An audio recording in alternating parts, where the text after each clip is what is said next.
দেখছেন কলকাতা টিভি, ভাস্বতী রয়েছে আপনাদের সঙ্গে। শুরু করছি আরো বারো। পার্থ চট্টোপাধ্যায়কে জামিন দিতে নির্দেশ সুপ্রিম কোর্টের। 1 ফেব্রুয়ারি ডেডলাইন বেঁধে দিল সুপ্রিম কোর্ট। ট্রায়াল কোর্টকে নির্দেশ সুপ্রিম কোর্টের 31 ডিসেম্বরের মধ্যে ট্রায়াল কোর্টকে চার্জ ফ্রেম শেষের নির্দেশ। ইডি মামলায় জামিন দিতে নির্দেশ প্রাক্তন শিক্ষামন্ত্রীকে। জামিন পেলেও সরকারি দফতরের কোনো দায়িত্ব নিতে পারবেন না, শুধুমাত্র বিধানসভায় সদস্য থাকতে পারবেন পার্থ চট্টোপাধ্যায়। 1 ফেব্রুয়ারির মধ্যে ইডির মামলায় জামিন পাবেন পার্থ চট্টোপাধ্যায় এবং সেই ডেডলাইন বেঁধে দিল শীর্ষ আদালতে। তবে এখনই জেল মুক্তি নয়, এমনটাই জানা যাচ্ছে। পার্থ চট্টোপাধ্যায়ের জামিন মামলায় শুনানি সুপ্রিম কোর্টে গত 4 ডিসেম্বরে শেষ হয়ে গিয়েছিল এবং রায় ঘোষণাও স্থগিত রেখেছিল বিচারপতিরা। শুক্রবারই সেই মামলার রায় ঘোষণা করা হলো। জামিন পেলেন পার্থ চট্টোপাধ্যায়। পার্থ চট্টোপাধ্যায়ের জামিন মঞ্জুর করল সুপ্রিম কোর্ট। ইডির মামলায় তাকে জামিন দেওয়া হয়েছে। তবে 1 ফেব্রুয়ারির মধ্যে পার্থ চট্টোপাধ্যায় জামিন পাবেন এবং চার্জও গঠন করতে হবে এই মাসের মধ্যেই ইডিকে। জানুয়ারির তৃতীয় সপ্তাহের মধ্যে এই মামলার সঙ্গে গুরুত্বপূর্ণ সাক্ষীদের বয়ান দেওয়ার চেষ্টা করবে ট্রায়াল কোর্ট।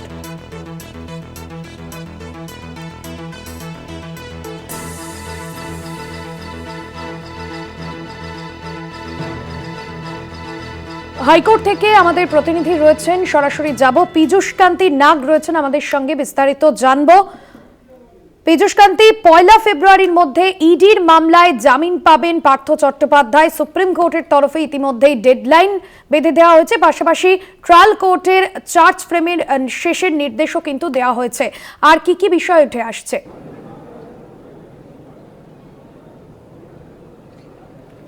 দেখো, যে শর্তগুলি নিম্ন আদালতের ওপর আরোপ করেছেন সুপ্রিম কোর্ট এবং পাশাপাশি পার্থ চট্টোপাধ্যায়ের ওপরে আরোপ করা হয়েছে, সেই শর্তগুলি হচ্ছে যে পার্থ চট্টোপাধ্যায় জামিন পাবেন 1 ফেব্রুয়ারি এবং তার আগে নিম্ন আদালতকে তার দ্রুত যে বিচার প্রক্রিয়া, সেই বিচার প্রক্রিয়া সম্পন্ন করতে হবে। মূলত সুপ্রিম কোর্টের নির্দেশ যে 30 ডিসেম্বরের মধ্যে যে নিম্ন আদালত অর্থাৎ সিবিআই স্পেশাল কোর্টকে এই এনফোর্সমেন্ট ডাইরেক্টরেটের মামলায় চার্জ ফ্রেমের সিদ্ধান্ত গ্রহণ করতে হবে এবং চার্জ ফ্রেমের পর জানুয়ারি মাসের দ্বিতীয় এবং তৃতীয় সপ্তাহের মধ্যে সাক্ষ্য গ্রহণ প্রক্রিয়া সম্পন্ন করতে হবে। এই মামলায় প্রায় 144 জনের মতো সাক্ষী আছেন বলে জানা যাচ্ছে। এই 144 জনের সাক্ষ্য গ্রহণ করতে হবে সিবিআই স্পেশাল আদালতকে। অবশ্য পার্থ চট্টোপাধ্যায় তার বিরুদ্ধে যে অভিযোগ রয়েছে, সেই অভিযোগ নস্যাতের জন্য তিনি আলাদা করে আবেদন করতে পারবেন নিম্ন আদালতের সিবিআই স্পেশাল আদালতে এবং এই সামগ্রিক বিষয়টি সম্পন্ন 1 ফেব্রুয়ারির মধ্যে করতে হবে এবং 1 ফেব্রুয়ারিকে তাকে জামিন দিতে হবে। এই রায় দিতে গিয়ে সুপ্রিম কোর্ট বেশ কিছু মন্তব্য করেছেন বিচারপতি সূর্যকান্ত। তিনি বলেছেন যে নিয়োগ প্রক্রিয়ায় যে সমস্ত যারা ডিপ্রাইভ হয়েছে, অর্থাৎ যে সমস্ত চাকরি প্রার্থীরা তাদের বিষয়টিও কিন্তু সুপ্রিম কোর্ট গুরুত্ব দিয়ে দেখছে। তবে আইনের জায়গায় বসে যে সুপ্রিম কোর্ট মনে করছে যে একজন অভিযুক্তকে দীর্ঘদিন আটকে রাখা মানে যে তাকে শাস্তি দেওয়া তা নয়। তার কারণ সেই অভিযুক্তের বিচার প্রক্রিয়া আগে সম্পন্ন হওয়া উচিত এবং সে দোষী, সেই ঘটনায় দোষী কি দোষী নয় সেই বিষয়টি তাকে বিবেচনা করতে হবে।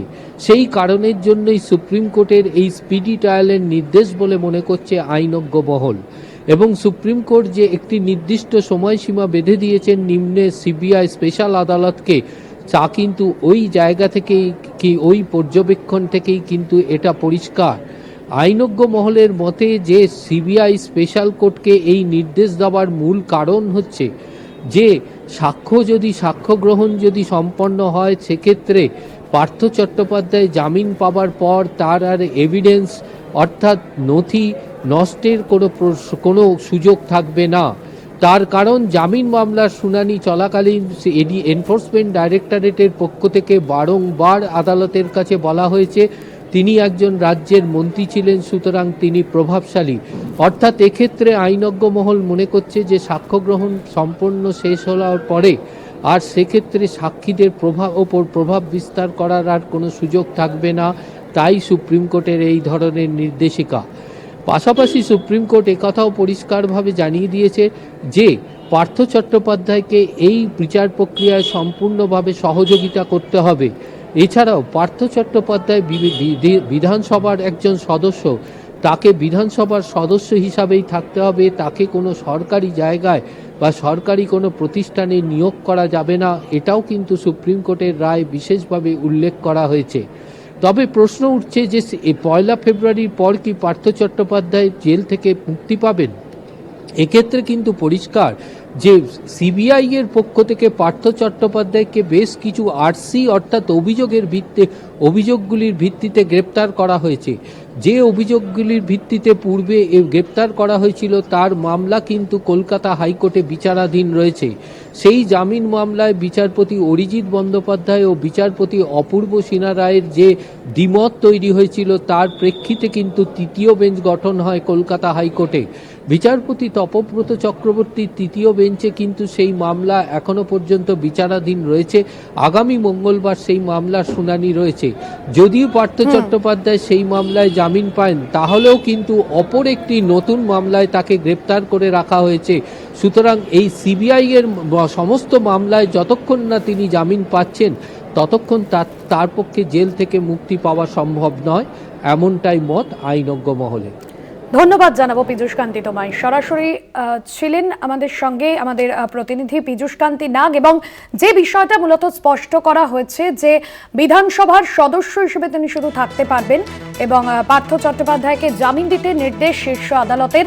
1 ফেব্রুয়ারি ডেডলাইন বেঁধে দিল সুপ্রিম কোর্ট। ট্রায়াল কোর্টকে নির্দেশ সুপ্রিম কোর্টের 31 ডিসেম্বরের মধ্যে ট্রায়াল কোর্টকে চার্জ ফ্রেমের নির্দেশ, চার্জ ফ্রেম শেষের নির্দেশ, ইডি মামলায় জামিন দিতে নির্দেশ প্রাক্তন শিক্ষামন্ত্রীকে। তবে জামিন পেলেও সরকারি দফতরের কোনো দায়িত্ব তিনি নিতে পারবেন না, শুধুমাত্র বিধানসভায় সদস্য হিসেবেই তিনি থাকতে পারবেন। 31 ডিসেম্বরের মধ্যে ট্রায়াল কোর্টকে চার্জ ফ্রেম শেষের নির্দেশ, ইডির মামলায় জামিন দিতে নির্দেশ প্রাক্তন শিক্ষামন্ত্রীকে। শুধুমাত্র বিধানসভায় সদস্য হিসেবে থাকতে পারবেন পার্থ চট্টোপাধ্যায়। পার্থ চট্টোপাধ্যায়ের জামিন প্রসঙ্গে বিজেপি রাজ্য সভাপতি সুকান্ত মজুমদার কি বলছেন শুনুন। বেল পেলে পরে এই মুহূর্তে পার্থ চট্টোপাধ্যায় জেলের বাইরে যেতে পারছেন না, তাকে জেলে থাকতে হবে। আর জেল থেকে বেরোনোরও কোনো সম্ভাবনা নেই, কারণ ওই ফেব্রুয়ারির 25 তারিখের মধ্যে আমার মনে হয় ইডি চার্জশিট দিয়ে সমস্ত তথ্য প্রমাণ দিয়ে প্রমাণ করে দেবে। কারণ অলরেডি তো প্রমাণিত, ওনার বান্ধবীর বাড়ি থেকে 51 কোটি টাকা পাওয়া গেছে দুটো ফ্ল্যাট থেকে। আর কি প্রমাণ করার প্রয়োজন আছে? জেলে থাকবে এরপরে। ইডির মামলায় জামিন পেলেন রাজ্যের প্রাক্তন শিক্ষামন্ত্রী পার্থ চট্টোপাধ্যায়। এর আগে গত 4 ডিসেম্বর পার্থ চট্টোপাধ্যায়ের জামিন মামলার শুনানি শেষ হয়েছিল সুপ্রিম কোর্টে এবং ওই দিনই রায় জানায়নি বিচারপতিরা। তবে আজ পার্থ চট্টোপাধ্যায়কে জামিন দেওয়ার নির্দেশ দিল সুপ্রিম কোর্টের বিচারপতি। তবে ইডির মামলায় জামিন পেলেন পার্থ চট্টোপাধ্যায় এবং সুপ্রিম কোর্ট যেমনটা জানিয়েছে যে জানুয়ারি মাসের দ্বিতীয় এবং তৃতীয় সপ্তাহের মধ্যেই সাক্ষ্য গ্রহণ শেষ করতে হবে ইডিকে। 31 ডিসেম্বরের আগে চার্জ গঠনের বিষয়ে সিদ্ধান্ত নিতে হবে এবং 1 ফেব্রুয়ারি 2025-এর আগেই কিন্তু এই বিষয়ে গোটা প্রক্রিয়া শেষ করতে হবে এবং সেই প্রক্রিয়া শেষ হলেই জেল মুক্তি দিতে হবে পার্থ চট্টোপাধ্যায়কে। তবে কলকাতা হাইকোর্টে এই মুহূর্তে সিবিআই মামলা বিচারাধীন রয়েছে এবং সেই কারণে এখনই জেল মুক্তি পাচ্ছেন না সিবিআই করা মামলায় পার্থ চট্টোপাধ্যায়। 1 ফেব্রুয়ারির মধ্যে ইডির মামলায় জামিন পাবেন পার্থ চট্টোপাধ্যায়, এমনটাই জানালো সুপ্রিম কোর্ট। তবে এখনই জেল মুক্তি নয়, পার্থের জামিন মামলায় শুনানি সুপ্রিম কোর্টে গত 4 ডিসেম্বরে শেষ হয়েছিল এবং রায় ঘোষণা স্থগিত রেখেছিলেন বিচারপতিরা। তবে জামিন পেলেও কোনো সরকারি পদে থাকতে পারবেন না পার্থ চট্টোপাধ্যায়, এমনটাই শীর্ষ আদালতের তরফে জানানো হয়েছে। শুধুমাত্র তিনি বিধানসভার সদস্য হিসেবেই থাকতে পারবেন এবং তিনি বেহালা পশ্চিমের বিধায়ক। এই মুহূর্তে ট্রায়াল কোর্টে বিচার চলাকালীন একমাত্র ওই পদেই কিন্তু তিনি থাকতে পারবেন। নিয়োগ দুর্নীতি কাণ্ডে সিবিআই করা মামলায় জামিন চেয়ে আদালতে আবেদন করেছেন পার্থ চট্টোপাধ্যায় এবং পার্থ চট্টোপাধ্যায়ের সেক্ষেত্রে সুপ্রিম কোর্টের তরফে যেমনটা ডেডলাইন বেঁধে দেওয়া হয়েছে 1 ফেব্রুয়ারির মধ্যে ইডির মামলায় জামিন পাবেন পার্থ চট্টোপাধ্যায়। তৃণমূল নেতা জয়প্রকাশ মজুমদার রয়েছেন আমাদের সঙ্গে ফোন লাইনে। জয়প্রকাশ বাবু, 1 ফেব্রুয়ারির মধ্যে ইডির করা মামলায় জামিন পাবেন পার্থ চট্টোপাধ্যায়, এমনটাই সুপ্রিম কোর্টের তরফে ডেডলাইন বেঁধে দেওয়া হয়েছে এবং শুধুমাত্র বিধানসভার সদস্য থাকতে পারেন পার্থ চট্টোপাধ্যায়। কি বলবেন, আপনার প্রতিক্রিয়া? দেখুন, প্রায় 2.5 বছর তো এই তদন্ত চলছে, নানা ন্যারেটিভ তৈরি হয়েছে পার্থ চট্টোপাধ্যায়কে ঘিরে। রাজনৈতিক ন্যারেটিভ তৈরি করেছে তদন্তকারী সংস্থা ইডি, সিবিআই ইত্যাদি, এবং অনেকবার কোর্টের সামনে এসছে এই বিষয়টি। একটা বিষয় বারবার উঠে এসছে, আমি সেই দুটোতেই আপনাদের দৃষ্টি আকর্ষণ করব, যে সুপ্রিম কোর্ট বেশ কয়েকটি মামলার ক্ষেত্রে বলেছে যে bail is rule, jail is exceptional. মানে বেলটাই নিয়ম, জেলে রাখাটা হচ্ছে খুব এক্সেপশনাল কেসে। কিন্তু ইডি বা সিবিআই নরেন্দ্র মোদীর সময় তারা সবসময় কোনো অভিযোগের ভিত্তিতেই তারা জেলে রাখতে বেশি আগ্রহী। এটাকে সারা ভারতবর্ষে বলা হচ্ছে তদন্ত সন্ত্রাস। মোদী একটা তদন্ত সন্ত্রাস তৈরি করেছে ভারতের বুকে, ইডি, সিবিআই, ইনকাম ট্যাক্স ইত্যাদি এই কেন্দ্রীয় সংস্থাগুলিকে দিয়ে। আমাদের বলার যে যদি কোনো অভিযোগ থাকে নিশ্চয়ই তার তদন্ত হবে, এবং তদন্ত করে বিচার বিভাগের মাধ্যমে প্রক্রিয়াতে শাস্তি বিধান হবে। কিন্তু শুধু অভিযোগ আছে বলেই তাকে বছরের পর বছর জেলে রেখে দেব এবং তার মধ্যে একটা রাজনৈতিক উদ্দেশ্য থাকবে, এটা হওয়া উচিত নয়। আমরা আশা করব পার্থ চট্টোপাধ্যায় জামিন পেয়েছেন, জামিন পেয়ে বাইরে আসবেন, কিন্তু শেষ কথা কোর্ট বলবে। সেটা আমরা দেখব যা যা এতদিন ন্যারেটিভ তৈরি হয়েছে তার কতটা সত্য। ইডি সিবিআই তো অনেক কিছু মিডিয়াকে ডেকে বলেছে, তার সত্যতা কতখানি সেটা তো কোর্টে প্রমাণ করতে হবে ইডি সিবিআই কে। এবার ইডি সিবিআই এর পালা কোর্টে তাদের অভিযোগ প্রমাণ করা, দোষ করলে তার শাস্তি বিধান করা, আর যদি দেখা যায় তাদের বক্তব্য ভুল, তারা সেই কথা প্রমাণ করতে পারলো না, তাহলে তাদের ক্ষমা চাওয়ারও প্রশ্ন উঠে আসবে। ধন্যবাদ জানাবো আপনাকে। তৃণমূল নেতা জয়প্রকাশ মজুমদার ছিলেন ফোন লাইনে। আপনাদের জানিয়ে রাখবো, পার্থ চট্টোপাধ্যায়কে জামিন দিতে নির্দেশ সুপ্রিম কোর্টের। 1 ফেব্রুয়ারির মধ্যে জামিন দিতে নির্দেশ, ডেডলাইন বেঁধে দিল সুপ্রিম কোর্ট। সরকারি কোনো দফতরে তিনি থাকতে পারবেন না, শুধুমাত্র বিধানসভার সদস্য হিসেবেই থাকতে পারবেন পার্থ চট্টোপাধ্যায়। পার্থ চট্টোপাধ্যায়ের আইনজীবী অনির্বাণ গুহ ঠাকুরতা কি জানিয়েছেন শোনাবো। বারবার সুপ্রিম কোর্ট একটা বিষয় খুব অত্যন্ত ওয়ারিড ছিলেন যে এই মামলাতে কোনো ট্রায়াল কবে শুরু হবে এবং ট্রায়াল কবে সম্পন্ন হবে তার কোনো দিক নির্দেশ করা নেই। এই জন্য মহামান্য সুপ্রিম কোর্টকে অসংখ্য ধন্যবাদ, কারণ ওনারা একটা ট্রায়ালের শুরুর ডেট বেঁধে দিয়েছেন। এখানে চার্জ গঠনের তারিখ দিয়ে দেওয়া হয়েছে এবং আরো 4টি উইটনেসের প্রাথমিকভাবে তাদের এভিডেন্সের তারিখ দিয়ে দেওয়া হয়েছে এবং 1 ফেব্রুয়ারি বলে দেওয়া হয়েছে যে পার্থ চট্টোপাধ্যায় ওনাকে জামিনে মুক্ত করতে হবে। তো এই যে একটা নির্দিষ্ট টাইম ফ্রেম, এইটা তো প্রয়োজন ছিল, কারণ আপনারা দেখবেন অনেক মামলাতে এনফোর্সমেন্ট ডিরেক্টরেটকে বারবার প্রশ্ন করছিলেন সুপ্রিম কোর্ট যে কেন আপনারা ট্রায়ালে এগোচ্ছেন না। মামলাগুলো তদন্ত নামে একটা মানুষ 2 বছর 3 বছর ধরে আটকে রয়েছে, কিন্তু সেই মামলাগুলোতে ট্রায়াল হচ্ছে না। এটা আমাদের তরফ থেকেও অভিযোগ ছিল। তো তাই জন্য সুপ্রিম কোর্ট একটা অত্যন্ত সুন্দর ব্যালেন্স স্ট্রাইক করেছেন এই জাজমেন্টের মাধ্যমে। ফরাক্কা গণধর্ষণ ও খুন মামলায় 59 দিনে বিচার, অভিযুক্ত দুজনের বিরুদ্ধে সাজা ঘোষণা করবে আদালত। জয়নগরের 62 দিনের থেকেও কম সময়ে বিচার ফরাক্কা কাণ্ডে। গতকালই দোষী সাব্যস্ত করা হচ্ছে দুজনকে। ফরাক্কায় নাবালিকাকে ধর্ষণের ঘটনায় 59 দিনের মধ্যে দোষী সাব্যস্ত করল নিম্ন আদালত। গত 13ই অক্টোবরের ঘটনা, 59 দিনের মধ্যে দোষী সাব্যস্ত করা হয় দুজনকে।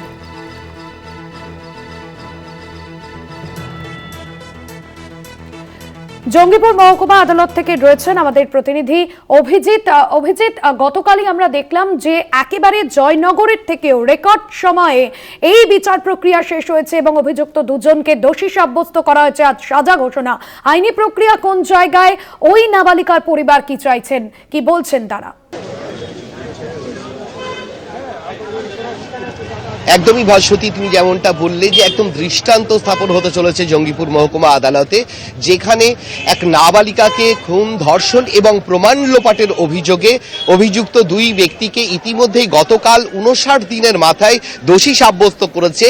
আজ শুক্রবার ইতিমধ্যেই সেই দোষীদের আদালত চত্বরেও নিয়ে আসা হয়েছে। কিছুক্ষণের মধ্যেই কিন্তু সাজা ঘোষণা হবে, যে জেলা জেলা জজ যিনি রয়েছেন অমিতাভ মুখার্জি, তিনি কিন্তু সাজা ঘোষণা করবেন কিছুক্ষণের মধ্যেই। দেখো যে ফরাক্কায় 13ই অক্টোবর দাদুর বাড়িতে ঘুরতে এসেছিল এক নাবালিকা, বাড়ির সামনে যখন খেলা করছিল তখন তাকে তুলে নিয়ে গিয়ে ধর্ষণ করা হয় এবং গণধর্ষণ করা হয়, এমনটাই অভিযোগ। এবং যিনি দোষী যিনি রয়েছেন দীনবন্ধু হালদার, তার বাড়ি থেকে কিন্তু বস্তাবন্দি দেহ উদ্ধার করা হয় ওই নাবালিকার। স্থানীয় বাসিন্দারা ক্ষোভ উগরে দেন দীনবন্ধুর উপর, তাকে চড়াও হয়ে তাকে মারধর করা হয়। দুদিন জঙ্গিপুর মহকুমা হাসপাতালে চিকিৎসাধীন থাকার পর যখন পুলিশ কাস্টডিতে পায় দীনবন্ধু হালদারকে, তখন কিন্তু তাকে জিজ্ঞাসাবাদ করা হয়। এই ঘটনার সঙ্গে জড়িত আরও শুভ হালদার বলে আরও একজনকে গ্রেপ্তার করে পুলিশ। তারপর 59 দিনের মাথায় 31 জনের সাক্ষ্য গ্রহণের পর, মেডিকেল অফিসার সহ মোট 31 জনের সাক্ষ্য গ্রহণের পর গতকাল 59 দিনের মাথায় কিন্তু দোষী সাব্যস্ত করা হয় দীনবন্ধু হালদার এবং শুভ হালদারকে। আজকে সাজা ঘোষণা। সকাল থেকে কিন্তু উৎসুক মানুষের ভিড় জঙ্গিপুর মহকুমা আদালতে উপচে পড়েছে। আমি দেখানোর চেষ্টা করবো আমরা ক্যামেরা পার্সনের মাধ্যমে। দেখো যে সাধারণ মানুষও কিন্তু ভিড় জমিয়েছে জঙ্গিপুর মহকুমা আদালতে, যে কি বিচারক কি রায় দেন তার উপর। অন্যদিকে পুলিশ প্রশাসনের পক্ষ থেকেও কিন্তু একদম একটা নিশ্চিদ্র নিরাপত্তার মধ্যেও রাখা হয়েছে এই জঙ্গিপুর আদালত চত্বরকেই, যাতে কোনো রকম অপ্রীতিকর ঘটনা না ঘটে। এখন সাধারণ মানুষ এবং যে নাবালিকার পরিবার, তারা চাইছেন যে সর্বোচ্চ সাজা যাতে অভিযুক্তরা পায়, সেটা যেমন চাইছে, অন্যদিকে সাধারণ মানুষও কিন্তু এখন চেয়ে রয়েছে সেদিকে যে কখন সাজা ঘোষণা করা হয়। তবে প্রত্যেকেই কিন্তু সর্বোচ্চ সাজা চাইছে। অন্যদিকে রাজ্য পুলিশের পক্ষ থেকেও কিন্তু একটা দৃষ্টান্ত বলে সাধারণ মানুষ মনে করছে। রাজ্য পুলিশের তদন্তের মধ্যে দিয়েই কিন্তু এই 59 দিনের মধ্যে বিচার পেতে চলেছে নির্যাতিতার পরিবার। ভাস্বতী। একদমই, অর্থাৎ সে জায়গায় দাঁড়িয়ে জয়নগরের পর রেকর্ড সময়ে দোষী সাব্যস্ত করা হয় দুজনকে এবং অত্যন্ত দৃষ্টান্তমূলক এ বিষয়। অবশ্যই নজর থাকবে পরবর্তী আপডেটের দিকে। আপাতত ধন্যবাদ জানাবো। অভিজিৎ ছিলেন আমাদের সঙ্গে সরাসরি জঙ্গিপুর মহকুমা আদালত থেকে।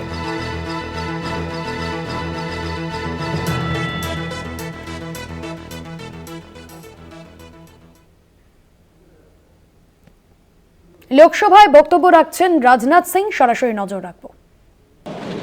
और समानता के सिद्धांतों पर आधारित एक गणतांत्रिक संविधान की डॉक्टर श्यामा प्रसाद मुखर्जी ने वकालत भी की थी। हमारे वर्तमान संविधान में भी इन्हीं मूल्यों को अध्यक्ष महोदय प्राथमिकता दी गई है, मगर इस बात का कहीं उल्लेख नहीं मिलता है। एक पार्टी विशेष द्वारा संविधान निर्माण के कार्य को हाईजैक और एप्रोप्रिएट करने की कोशिश हमेशा से की गई है। अध्यक्ष महोदय, भारत में कॉन्स्टिट्यूशन मेकिंग से जुड़ी ये सब बातें लोगों से छिपाई गई हैं। इतिहास में जाने पर पता चलता है कि हमारे देश में इस बात पर व्यापक सहमत थी कि भारत का भविष्य किस तरह के कानून से निर्धारित हो। मैं आज यह स्पष्ट करना चाहता हूं अध्यक्ष महोदय कि हमारा संविधान किसी एक पार्टी की देन नहीं है। भारत का संविधान भारत के लोगों के द्वारा, भारत के विचारों के साथ, भारत के मूल्यों के अनुरूप बनाया गया एक अनपैरेलल्ड ट्रांसफॉर्मेटिव यह डॉक्यूमेंट है। अध्यक्ष महोदय, पश्चिमी सभ्यता में राज्य की अवधारणा नाइट वॉचमैन स्टेट की थी। नाइट वॉचमैन स्टेट का कंसेप्ट विश्व प्रसिद्ध विचारक जॉन स्टुअर्ट मिल के द्वारा दिया गया था, जिसका अर्थ है कि सरकार का दायित्व लोगों की सुरक्षा प्रदान करने तक ही यह सीमित रहे। किंतु हमारे देश में राजधर्म की बात की गई है अध्यक्षों। महाभारत के शांति पर्व में राजा को सिर्फ राजधर्म लागू करने की शक्ति दी गई है, पर वह राजा राजधर्म का स्रोत नहीं माना गया है अध्यक्ष महोदय। हमारे यहाँ राजा भी राजधर्म से बंधा हुआ है। उसकी शक्तियां लोगों के कल्याण के लिए हैं, समाज के कमजोर वर्गों के रक्षा के लिए है।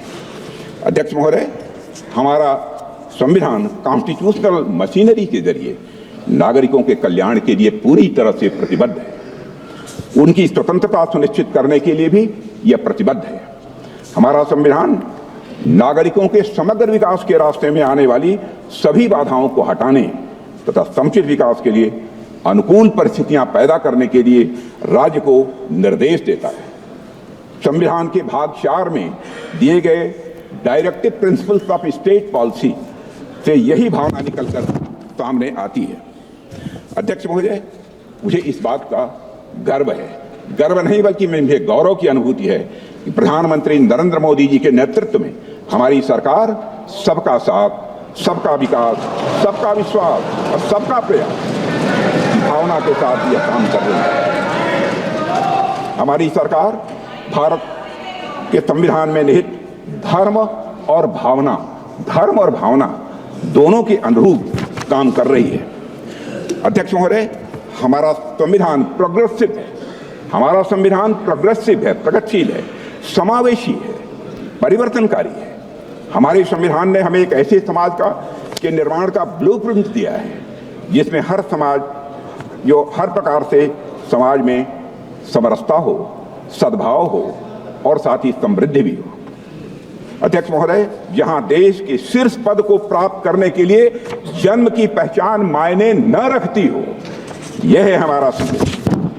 जहां एक गरीब परिवार में जन्म लिया व्यक्ति भी प्रधानमंत्री बन सके, देश का और वह देश का राष्ट्रपति भी बन सके। संविधान क्रियान्वयन के कुछ वर्षों बाद ही संविधान আজ থেকে লোকসভায় শুরু সংবিধান বিষয়ে আলোচনা। সংবিধানের ৭৫ বছর উপলক্ষে দুদিনের আলোচনা লোকসভায় আলোচনা শুরু করলেন রাজনাথ সিং, সেদিকে আমরা নজর রেখেছিলাম সরাসরি। আর এই মুহূর্তে আমার সঙ্গে রয়েছেন আমাদের পলিটিক্যাল এডিটর আশিস চট্টোপাধ্যায়। আশিস, আমরা নজর রেখেছিলাম, বক্তব্য রাখছিলেন রাজনাথ সিং, এবং আর কি জানা যাচ্ছে এ বিষয়ে? দেখো, পূর্ব ঘোষণা মতো আজকে শুক্রবারই শুরু হয়েছে সংবিধান বিষয়ক আলোচনা। সংবিধান গ্রহণের ৭৫তম বছর উপলক্ষে এই আলোচনা হচ্ছে। প্রশ্নোত্তর পর্বের পরেই সরকার পক্ষের বক্তা হিসেবে দাঁড়ান রাজনাথ সিংহ। তিনি অন্যতম প্রবীণতম মন্ত্রীও বটে বর্তমান ক্যাবিনেটের। তিনি বক্তৃতা শুরু করেছেন, তিনি খানিকক্ষণ বলবেন। তিনি অবশ্য সরকারের অবস্থান ব্যাখ্যা করার জন্যই উঠেছেন। তার বক্তৃতার পরে ঠিক কি অবস্থান বিজেপি নিচ্ছে সেটা আমরা ঠিকভাবে জানতে পারবো। হ্যাঁ, সংবিধানের ৭৫ বছর উপলক্ষে দুদিনের আলোচনা লোকসভায়। আশিস, এই জায়গা থেকে বিষয়টা কতটা গুরুত্বপূর্ণ, কি কি বিষয় মূলত আলোচনায় উঠে আসতে পারে? দেখো, বছর ধরে এই সংবিধান নিয়ে ব্যাপক আলোচনা চর্চা হয়েছে দেশে। কয়েক বছর ধরেই কংগ্রেস তথা বিরোধী দলগুলো বলছিল যে সংবিধানের যে মৌল কাঠামো বা সংবিধানের যে অন্তরাত্মা, তার ধর্মনিরপেক্ষতা, তার সমাজতান্ত্রিক নীতি বা সবাইকে সমান সুযোগ দেওয়ার নীতি, তার যুক্তরাষ্ট্রীয়তা সহ তার মৌলিক অধিকার, তার বেঁচে থাকার স্বাধীনতা ইত্যাদি কতগুলো যে মৌলিক কাঠামো, যেটা সুপ্রিম কোর্ট আগে বলেছে যে এইগুলো মৌলিক কাঠামো, সেই মৌলিক কাঠামোর ওপরে বারবার আঘাত করা হচ্ছে বলে অভিযোগ আসছিল বিরোধী পক্ষের তরফ থেকে। আমরা জানি যে লোকসভা নির্বাচনের কয়েক মাস আগে রাহুল গান্ধী ৪০০০ কিলোমিটার পদযাত্রা করেছিলেন দক্ষিণে কন্যাকুমারী থেকে উত্তরে কাশ্মীর পর্যন্ত। তখন যে স্লোগান দেওয়া হয়েছিল সেটা হচ্ছে ভারত জোড়ো যাত্রা। তখন সংবিধানের প্রসঙ্গ বরাবর ছিল। এবারে নির্বাচনেও সংবিধানের মূল কাঠামো ধ্বংস করা হতে পারে সেই ইস্যু এসেছে। সেই অভিযোগই কিন্তু তুলে ধরা হবে। ইতিমধ্যে আমরা দেখতে পাচ্ছি যে ওয়ান নেশন ওয়ান ইলেকশন এই মর্মে বিল সংসদে আনা হতে চলেছে। ইতিমধ্যেই মমতা বন্দ্যোপাধ্যায় বলেছেন যে এটা দেশের যুক্তরাষ্ট্রীয়তার পক্ষে একটা গুরুতর আঘাত।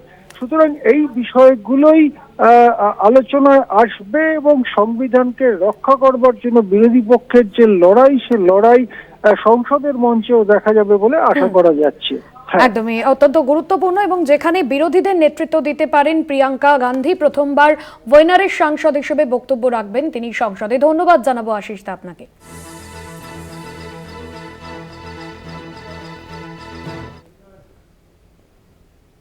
অন্যান্য খবর নিয়ে ফিরছি বিরতির পর, সঙ্গে থাকুন। কাঁথিতে তৃণমূল নেতার বাড়িতে এনআইএর প্রতিনিধি দল। তৃণমূল নেতা মানব পড়ুয়ার বাড়িতে এনআইএর দল। বোমা বিস্ফোরণের তদন্তে এসেছিল মানব পড়ুয়া। তদন্তকারী অফিসারদের সঙ্গে কাঁথি থানার পুলিশ। আপনাদের জানিয়ে রাখবো, এনআইএর প্রতিনিধি দল কাঁথিতে তৃণমূল নেতার বাড়িতে এনআইএর প্রতিনিধি দল, তৃণমূল নেতা মানব পড়ুয়ার বাড়িতে এনআইএর দল। সমীরণ সহ প্রতিনিধি রয়েছেন ফোন লাইনে। সমীরণ, ভূপতিনগরে বোমা বিস্ফোরণের তদন্তে মানব পড়ুয়া তৃণমূল নেতা, তার সঙ্গে কি যোগসূত্র রয়েছে? এনআইএর প্রতিনিধি দল গিয়েছে, সেখানে কি জানা যাচ্ছে? দেখো ভাস্বতী, আজ কাক ভোরেই এনআইএর একটি 7-8 জনের প্রতিনিধি দল এখানে কিন্তু নাড়ুয়াবিলার বোম বিস্ফোরণ যে তদন্ত, সেই তদন্তে আজকে মানব পড়ুয়ার কাঁথির বাড়িতে এসে উপস্থিত হয়। তখন মানব পড়ুয়া বাড়িতেই উপস্থিত ছিল জেলা পরিষদের পূর্ত কর্মাধ্যক্ষর পদে রয়েছে বর্তমান তৃণমূল নেতা মানব পড়ুয়া। তো সেই মানব পড়ুয়ার বাড়িতে এসে তারা কাকভোর থেকে প্রায় সকাল 10টা পর্যন্ত তারা কিন্তু এখানে কথাবার্তা বলেন মানব পড়ুয়ার সঙ্গে। পাশাপাশি তার ঘরেও তল্লাশি চালিয়েছে বলে আমরা সূত্র মারফত যেমনটা জানতে পারছি। এরপরেই যখন প্রতিনিধি দল যখন বেরিয়ে যায়, এনআইএ প্রতিনিধি দল, তখন তাদের হাতে দেখা যায় একটি ল্যাপটপের ব্যাগ এবং সাদা কাপড়ে মোড়া মোটা মোটা ডায়েরি সহ আরো একাধিক জিনিসপত্র। কিন্তু কি হয়েছে বা কতটা সাফল্য এনআইএ তদন্ত দল, সেটা কিন্তু এখনো জানা যায়নি। তবে তৃণমূল নেতা জানিয়েছেন যে আমি বর্তমান কোর্টের অর্ডারেই এখানে জেলে রয়েছি। এনআইএ যদি তদন্ত করতে আসে, যতবারই আসবে ততবারই তদন্তের স্বার্থে আমি সহযোগিতা করবো, এমনটাই জানিয়েছে। তবে অপরদিকে আর একটা জিনিস হচ্ছে, রাজ্যের বিরোধী দলনেতা শুভেন্দু অধিকারীর ভাই তথা বিজেপি নেতৃত্ব দিব্যেন্দু অধিকারী, তিনি যেমনটা বলছেন যে এনআইএর যে হাইকোর্টের নির্দেশে তদন্ত করছে, তবে আরো দ্রুততার সঙ্গে করা উচিত। এখনো এনআইএর কাজে কিছুটা খামতি রয়েছে। তাই মানব পড়ুয়া এখনো বহাল তবিয়তে ঘুরে বেড়াচ্ছেন। রাজনৈতিক কর্মসূচির পাশাপাশি থানার আধিকারিকদের সঙ্গে তিনি কথা বলছেন, তার ফুটেজও তার কাছে রয়েছেন বলে তিনি দাবি করছেন। উপরন্তু তিনি বাংলাদেশের প্রসঙ্গ তুলেও বলেন যে বাংলাদেশে হিন্দু নিধন যজ্ঞ চলছে, ভারত সরকারকে আরো শক্ত হতে হবে।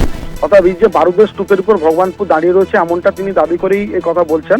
এবং তিনি বলছেন যাতে দ্রুততার সঙ্গে এই তদন্ত শেষ করা যায়, সেই দাবি করছেন। পাশাপাশি যে ভগবানপুরের বিজেপির বিধায়ক রয়েছে রবীন্দ্রনাথ মাইতি, তিনিও দাবি তুলছেন এবং এনআইএ দ্রুততার সঙ্গে কাজের দাবি জানাচ্ছেন। ধন্যবাদ সমীরণ।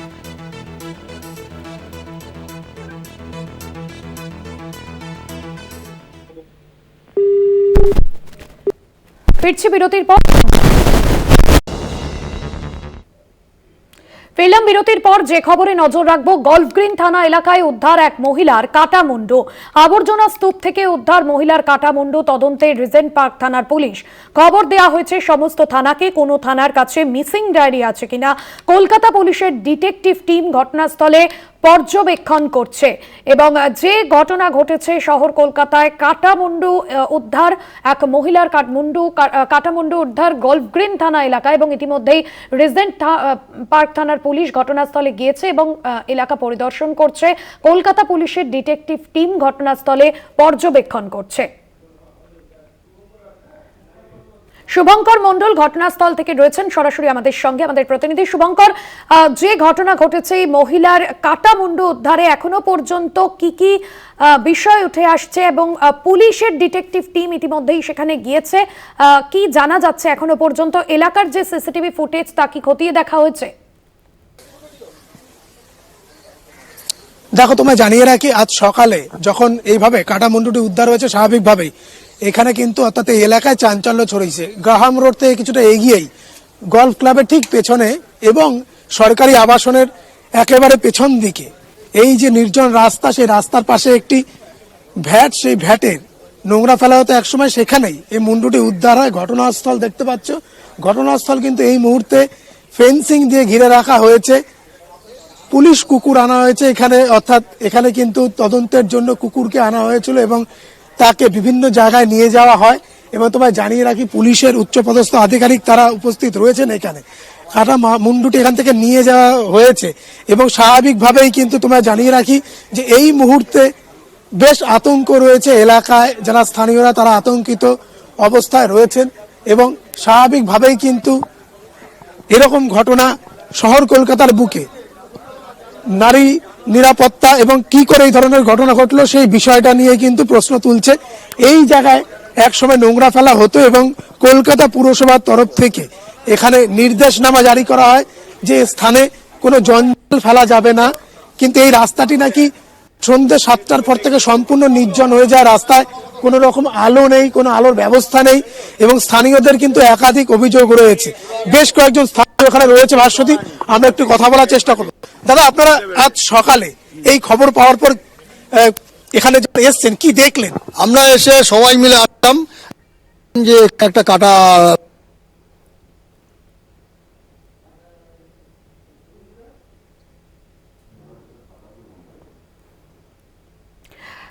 আমরা যোগাযোগ করার চেষ্টা করছি, সম্ভবত যোগাযোগ বিচ্ছিন্ন হচ্ছে। ঘটনাস্থল থেকে বেশ কিছুটা দূরে একটি আবাসনে ইতিমধ্যে স্নিফার ডগ নিয়ে আসা হচ্ছে এবং ওই আবাসনের যারা আবাসিক তাদেরকেও জিজ্ঞাসাবাদ করা হচ্ছে।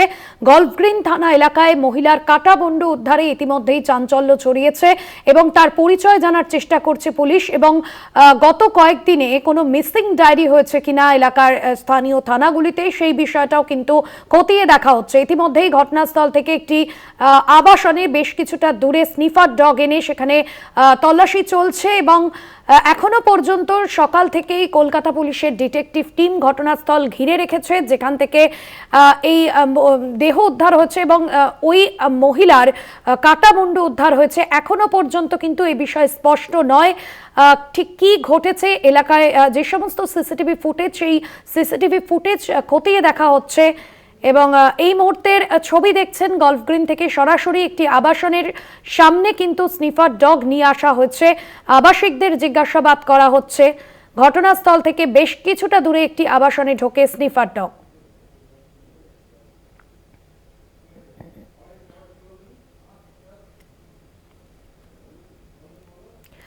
গল্ফ গ্রিন থানা এলাকায় মহিলার কাটা মুন্ডু উদ্ধারে চাঞ্চল্য তৈরি হয়েছে। ডগ স্কোয়াড আনা হয়েছে ঘটনাস্থলে। ইতিমধ্যেই কলকাতা পুলিশের ডিটেকটিভ টিম রয়েছে সেখানে এবং গোটা ঘটনাস্থল ঘিরে রাখা হয়েছে।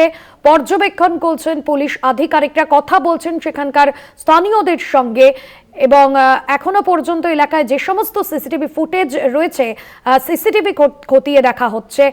কোনো রকম সেখান থেকে কোনো ফুটেজ পাওয়া যায় কিনা সে বিষয়টাও কিন্তু নিশ্চিত করা হচ্ছে। আবর্জনা স্তূপ থেকে উদ্ধার এক মহিলার কাটা মুন্ডু। কলকাতা পুলিশের ডিটেকটিভ টিম ঘটনাস্থল পরিদর্শন করছে।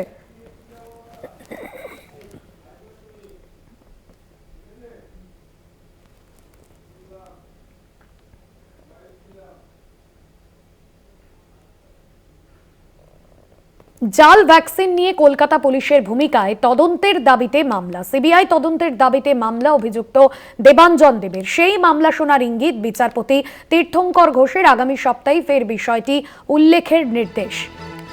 আপনাদের জানিয়ে রাখবো, জাল ভ্যাকসিন নিয়ে কলকাতা পুলিশের ভূমিকায় তদন্তের দাবিতে মামলা। আগামী সপ্তাহে বিষয়টি উল্লেখের নির্দেশ। সিবিআই তদন্তের দাবিতে মামলা অভিযুক্ত দেবাঞ্জন দেবের।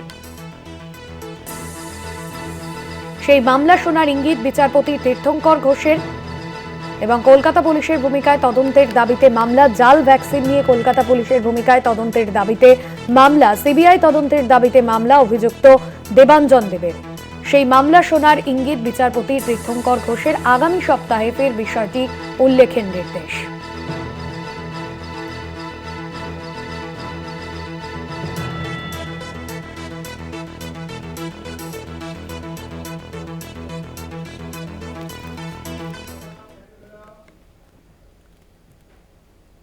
সরকারি পরিকাঠামোয় নজরদারিতে প্রশাসনিক উদাসীনতার অভিযোগ। নজরদারির জন্য অনলাইন মোবাইল অ্যাপ চালু করেছে। মোবাইল অ্যাপ চালুর সিদ্ধান্ত রাজ্যের অর্থ দফতরের। জেলায় জেলায় নির্দেশিকা রাজ্যের অর্থ দফতরের। সরকারি পরিকাঠামোয় নজরদারিতে প্রশাসনিক উদাসীনতার অভিযোগ সামনে আসছে। জেলায় জেলায় নির্দেশিকা রাজ্যের অর্থ দফতরের। মোবাইল অ্যাপ চালুর সিদ্ধান্ত রাজ্যের অর্থ দফতরের। নজরদারির জন্য অনলাইনে মোবাইল অ্যাপ চালুর নির্দেশ। বিশেষ প্রতিনিধি দীপ্তিমান ভট্টাচার্য রয়েছেন ফোন লাইনে। দীপ্তিমানদা, সরকারি পরিকাঠামোয় নজরদারিতে প্রশাসনিক উদাসীনতার অভিযোগ এবং এই অ্যাপের মধ্যে দিয়ে কতটা নিশ্চিত হবে রাজ্যের অর্থ দপ্তর জেলায় জেলায় ইতিমধ্যেই নির্দেশিকা জারি করেছে?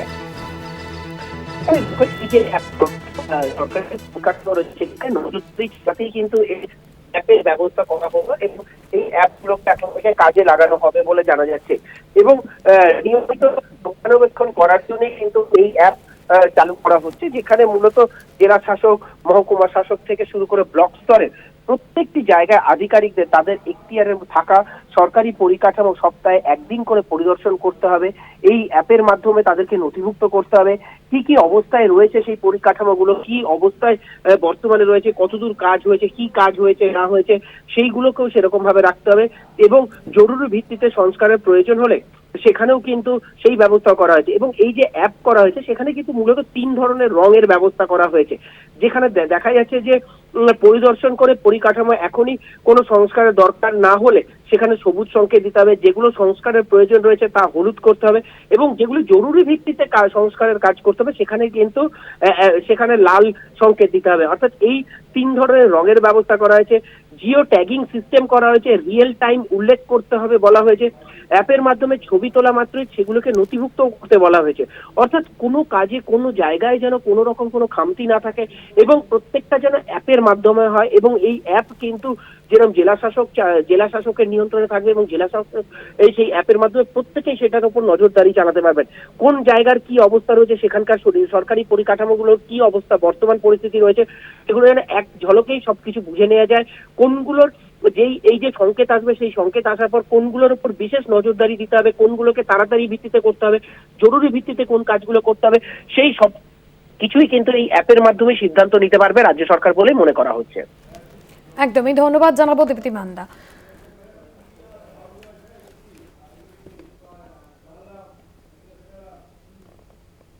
বাড়িওয়ালা ভাড়াটের ঝামেলায় খাপ পঞ্চায়েত বসানোর অভিযোগ। ভাড়াটিয়ার হয়ে বাড়িওয়ালাকে 1,20,000 টাকা মেটানোর হুমকি।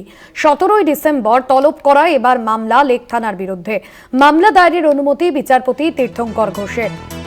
আপনাদের জানাবো, বাড়িওয়ালা ভাড়াটের ঝামেলায় খাপ পঞ্চায়েত বসানোর অভিযোগ। ভাড়াটিয়ার হয়ে বাড়িওয়ালাকে 1,20,000 টাকা মেটানোর হুমকি। 17ই ডিসেম্বর তলব করা এবার মামলা লেক থানার বিরুদ্ধে। মামলা দায়েরের অনুমতি বিচারপতি তীর্থঙ্কর ঘোষের। 17ই ডিসেম্বর তলব করা এবার মামলা লেক থানার বিরুদ্ধে। মামলা দায়েরের অনুমতি বিচারপতি তীর্থঙ্কর ঘোষের।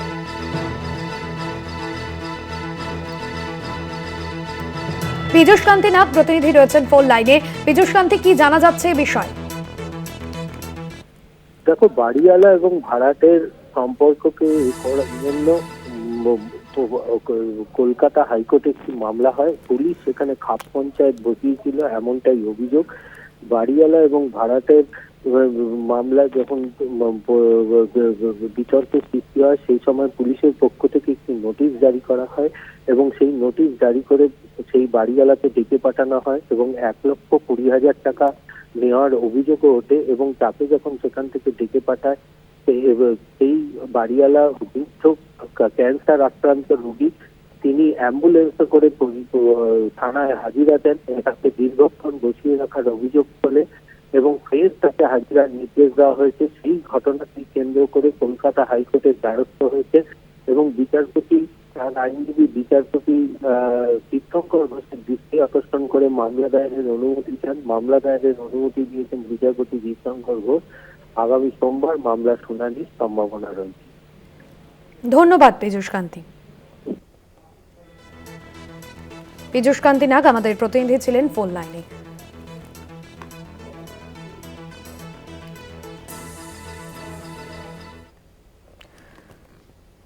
বৃহস্পতিবার একই পরিবারের 3 জন আত্মহত্যার চেষ্টা করে। নরেন্দ্রপুরে একই পরিবারের 3 জনের মৃত্যুর ঘটনার তদন্তে পুলিশ। ঘটনাস্থল থেকে সুইসাইড নোট উদ্ধার হয়েছে। উদ্ধার করে তদন্ত পুলিশের এবং পরিবারের 3 জনের দেহ ময়না তদন্তের জন্য পাঠানো হয়েছে। নরেন্দ্রপুরে 3 জনের মৃত্যুর ঘটনার তদন্তে পুলিশ। ঘটনাস্থল থেকে সুইসাইড নোট উদ্ধার করা হয়েছে। আত্মহত্যার চেষ্টা করে পরিবারের 3 জন। বৃহস্পতিবার একই পরিবারের 3 জন আত্মহত্যার চেষ্টা করে। নরেন্দ্রপুরে একই পরিবারের 3 জনের মৃত্যুর ঘটনার তদন্তে পুলিশ। ঘটনাস্থল থেকে সুইসাইড নোট উদ্ধার করে তদন্ত পুলিশের। পরিবারের 3 জনের দেহ ময়না তদন্তের জন্য পাঠানো হয়েছে। সুখদেব দে আমাদের প্রতিনিধি রয়েছেন ফোন লাইনে। সুখদেব, কি জানা যাচ্ছে? দেখো ভাস্বতী, গতকাল কিন্তু জানা যায় যে লস্করপুর, যে রাজপুর সোনারপুর পৌরসভার 30 নম্বর ওয়ার্ড, সেই 30 নম্বর ওয়ার্ডের যুব সংঘ এলাকায় কিন্তু একই পরিবারের মা, মেয়ে এবং তার বাবা আত্মঘাতী হয় বলে এমনটাই কিন্তু পরিবার সূত্রে জানা যাচ্ছে। তবে প্রাথমিক স্থানীয় সূত্রে যেটা জানা যাচ্ছে প্রাথমিকভাবে, যে তারা বিষ খেয়ে আত্মঘাতী হয়েছে বলে এমনটাই জানা যাচ্ছে। তবে এই ঘটনায় কিন্তু অতি চাঞ্চল্য ছড়িয়েছে ইতিমধ্যে। তবে প্রথম দিকে কিন্তু তার মা জলি রায় প্রথমে মারা যায় হসপিটাল নিয়ে যেতে যেতে, তারপরে কিন্তু গতকাল রাতে, মানে আজ ভোর রাতে কিন্তু তার বাবা মারা যায়, তারপরে তার মেয়ে কিন্তু মারা যায় দিশারি রায়। এই ঘটনায় ইতিমধ্যেই কিন্তু নরেন্দ্রপুর থানার পুলিশ তদন্ত শুরু করেছে। ওই বাড়ি থেকে কিন্তু ইতিমধ্যে উদ্ধার করা হয়েছে বেশ কিছু মোবাইল এবং তার সাথে যেই ঘুমের ওষুধ টষুধ ছিল সেগুলো কিন্তু উদ্ধার করেছে নরেন্দ্রপুর থানা পুলিশ। তবে কি কারণে এই ঘটনা সেই তদন্ত শুরু করেছে। তবে প্রাথমিকভাবে যে স্থানীয় কাউন্সিলর, যে 30 নম্বর ওয়ার্ডের পৌরপিতা, তিনি যেটা জানিয়েছেন যে 5 লক্ষ টাকার একটা লেনদেন হয়েছিল কারোর সাথে, সেই বিষয়ে কিন্তু তারা ডিপ্রেশনে ভুগছিল, তার কারণেই কিন্তু এই ঘটনা ঘটতে পারে বলে প্রাথমিক অনুমান মনে করছেন যে স্থানীয় কাউন্সিলর। ভাস্বতী, ধন্যবাদ শুভ।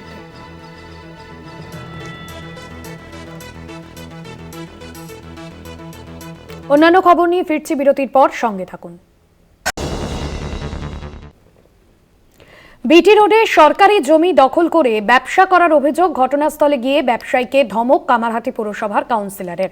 ব্যবসায়ীর বিরুদ্ধে নোটিশ জারির হুঁশিয়ারি, কামারহাটি পুরসভার বেআইনিভাবে কাজ করলে তাদের বিরুদ্ধে পদক্ষেপ করারও হুঁশিয়ারি। জয়ন্ত মজুমদার প্রতিনিধি রয়েছেন ফোন লাইনে। জয়ন্ত, ঠিক কি অভিযোগ উঠছে ওই ব্যবসায়ীর বিরুদ্ধে? দেখো, যেমনটা অভিযোগ উঠছে যে কামারহাটি পৌরসভার অন্তর্গত যে বিটি রোড রয়েছে সেখানে কিন্তু সরকারি জমি দেখা যাচ্ছে, যেমনটা অভিযোগ সামনে আসে, সরকারি জমি দখল করে কিন্তু ব্যবসায়ী ব্যবসা করছিলেন। এবং সেই সময় কিন্তু কামারহাটি পৌরসভার থেকে একাধিকবার বলা হয়েছে যে রাস্তা দখল করে বা সরকারি জমি দখল করে এই ধরনের কাজ করা যায় না। কিন্তু তা সত্ত্বেও দেখা যাচ্ছে কামারহাটি পৌরসভাকে কার্যত বুড়ো আঙুল দেখি সেই কাজ তিনি চালিয়ে যাচ্ছিলেন। এবং আজ সকালবেলা জঞ্জাল মুক্ত অভিযানে বেরান কামারহাটি পৌরসভার গোটা টিম, এবং সেখানে ছিলেন কামারহাটি পৌরসভার কাউন্সিলর সৌমিত্র পুদুরুন্ডু। তখন সে কিন্তু পরিষ্কারভাবে কিন্তু ঘটনাস্থলে যায় এবং ঘটনাস্থলে কিন্তু প্রকাশ্যে দেখা যায় ব্যবসায়ীকে ধমক দেয় এবং ধমক দিয়ে বলেন যে এই ধরনের কাজ কিন্তু করা যাবে না। এবং তার পরিপ্রেক্ষিতে কিন্তু কামারহাটি পৌরসভার যে ইও, তিনি কিন্তু পরিষ্কারভাবে বলেন এই ব্যবসায়ীর এগেইনস্টে নোটিশ জারি করা হবে কামারহাটি পৌরসভার তরফ থেকে এবং যথোপযুক্ত কিন্তু পদক্ষেপ গ্রহণ করা হবে। শুধু তাই নয়, যদি আমরা একটু ভালো করে দেখি সেখানে কিন্তু আরেকটি পদক্ষেপ গ্রহণ করা হয়েছে। দেখা যাচ্ছে আশেপাশে যে সমস্ত দোকানদাররা রয়েছে তারা কামারহাটি পৌরসভার বারণ সত্ত্বেও বিভিন্ন প্লাস্টিক এবং থার্মোকলের জিনিস ব্যবহার করছে, তাদেরকেও কিন্তু হুঁশিয়ারি দেয় কামারহাটি পৌরসভার স্থানীয় কাউন্সিলর এবং তিনি বলেন যে এই ধরনের কাজ কিন্তু করা যাবে না। এবং পরিষ্কারভাবে তিনি বলে দেন যে জঞ্জাল মুক্ত রাখার জন্য কামারহাটি পৌরসভাকে যা যা পদক্ষেপ নিতে হবে সেই পদক্ষেপ কিন্তু এইভাবে তিনি নেবেন এবং কামারহাটি পৌরসভা নেবে। এবং দেখা যদি কেউ বা কারা এই ধরনের কাজ আবারও করে এবং বেআইনিভাবে যদি কোনো কাজ করে কামারহাটি পৌরসভায়, তাহলে তাদের এগেইনস্টে কামারহাটি পৌরসভা কঠোর থেকে কঠোরতম কিন্তু পদক্ষেপ নেবে, এমনটাই কিন্তু জানিয়ে দিয়েছেন তারা। ধন্যবাদ জয়ন্ত।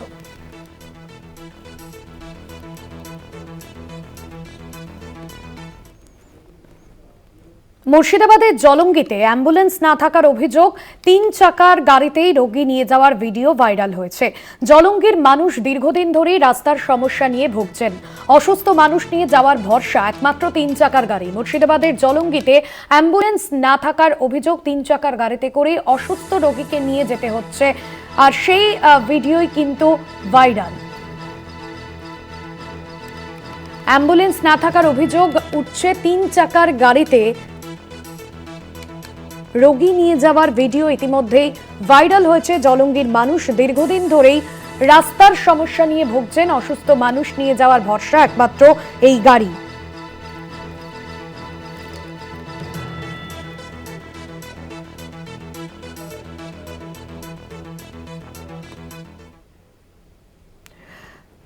সোনামুখী পুরসভার দুর্নীতি নিয়ে সোশ্যাল মিডিয়ায় বিজেপি বিধায়কের পোস্ট। পুরসভায় লাইট লাগানোর জন্য 2 কোটি টাকা আসে, সেই কাজ পাইয়ে দিতে 25% কাটমানি নিচ্ছে।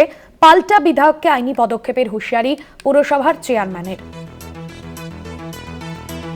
সোনামুখী পুরসভার দুর্নীতি নিয়ে সোশ্যাল মিডিয়ায় বিজেপি বিধায়কের পোস্ট। মফিজুল হুদা আমাদের প্রতিনিধি রয়েছেন ফোন লাইনে। মফিজুল, বিজেপি বিধায়কের যে পোস্ট, সেই পোস্টে মূলত কি উল্লেখ করেছেন, কি অভিযোগ বিজেপি বিধায়কের? দেখো, গত 9 ডিসেম্বর ফেসবুকে সোনামুখী বিধানসভার বিজেপি বিধায়ক দেবাকর ঘোলামি একটা পোস্ট করেন। সেখানে উল্লেখ করেন যে সোনামুখী পৌরসভার লাইট লাগানোর জন্য 2 কোটি টাকা অনুমোদন পেয়েছে এবং সেই কাজ 25% কাটমানি নিয়ে সেটি পৌরসভা একটি ঠিকাদার সংস্থাকে দিয়েছে এবং ঠিক তার পরের দিনই সোনামুখী পৌরসভার চেয়ারম্যান সন্তোষ মুখার্জি আবার সোশ্যাল মিডিয়ায় একটা পোস্ট করেন এবং দেবাকর ঘোলামির বিরুদ্ধে আইনি ব্যবস্থা নেওয়ার জন্য হুঁশিয়ারিও দেন এবং একটি পৌরসভার তরফ থেকে একটা নোটিশও বিধায়কের নামে দেন। এই নিয়ে শুরু হয়েছে সোনামুখী শহরে রাজনৈতিক চর্চা। তো বিধায়ক নিজের পোস্ট এখনো ডিলিট করেনি, তিনি নিজের অবস্থানে অনড় রয়েছেন। অপরদিকে আইনি ব্যবস্থার প্রস্তুতি নিচ্ছেন সোনামুখী পৌরসভার চেয়ারম্যান। ধন্যবাদ। সৈয়দ মফিজুল হুদা ছিলেন ফোন লাইনে।